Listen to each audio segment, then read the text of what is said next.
Gentleman yields back. I now recognize the gentleman from Oklahoma, Mr. Brecheen, for 5 minutes of questions. Thank you, Mr. Chairman. To you and your staff, I think this is a really important topic.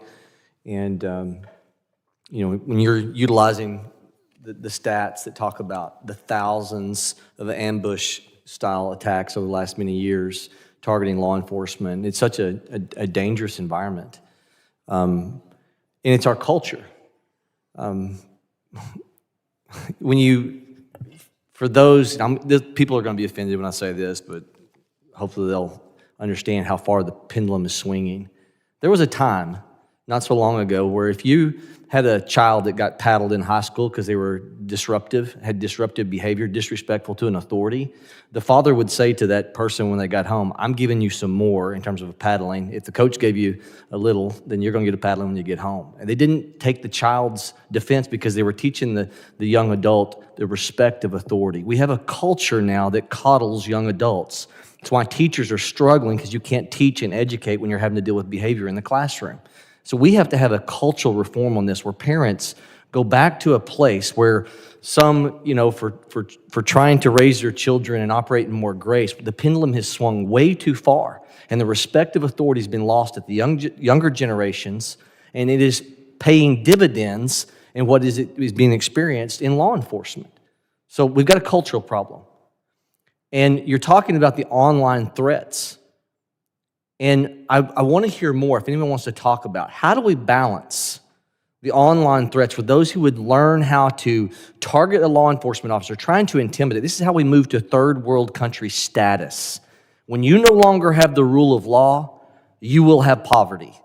And that is where we're headed as a country. We are headed towards an impoverished state. I love the statement from a few years ago. Hard times produce strong men produce good times produce weak men, and weak men produce hard times. Apply it to women as well, right? Is when you go through a struggle, it builds character in you. And we're about to go through a struggle in this country because we're not producing good character traits, from the young adults all the way up to the way that plays out 20 and 30 years from now.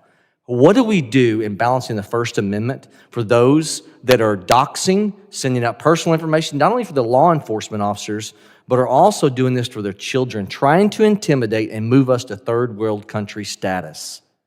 Where is the balance? How do we get a hold of that? And I'll just open that up to anybody who wants to talk about. Where do we find constitutionally sound ways to address that? Because you're saying the stats and the data say the encouragement online is why these thousands of assault attempts, officers sitting in vehicles, is occurring. So I'll open it up to anybody. I'll go very briefly. I think Madison's turning in his grave. I think there's an awful lot of twisting of the First Amendment and what free speech means. I think we all need to take a big giant step backwards and reevaluate how that applies. Specifically, the internet has so much value, but it's a dangerous place. It's, we have to recognize that perhaps these are media companies. I know that's probably sacrilege among some on the right, but they have an obligation, and a lot of it is coming straight from social media. Pure and simple. I'll add to just an extension of that is when you look at, we all know the difference between right and wrong. We were raised on it. We know the rule of law. We know what we're supposed to do. We know what's acceptable, what's not.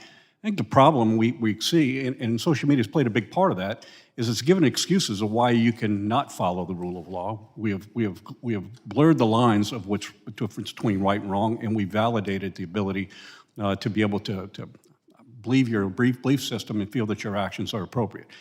So you're right, in lies our challenge. There has to be some accountability somewhere along the way, because what we're doing is damage, and when we're not checking this, we're adding fuel to this fire, and there's no question we're seeing the results of it. Mr. Hughes?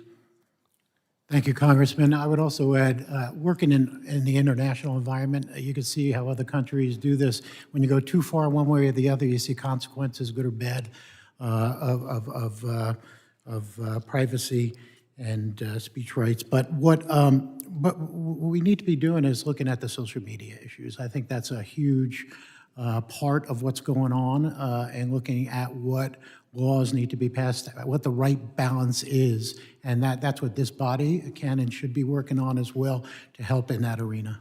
Last question, Mr. Chairman, I'll make quickly. If there is legislation that you're aware of that's floating around out there, please let some of us know that does the balance, because I didn't see that in any of the testimony this morning. Without a yield. Gentleman yields back. I now recognize the gentleman from Rhode Island, Mr. Magaziner, for 5 minutes of questions. Thank you, Mr. Chairman. We need to support law enforcement officers who put themselves in harm's way every day to serve their communities and to keep people safe.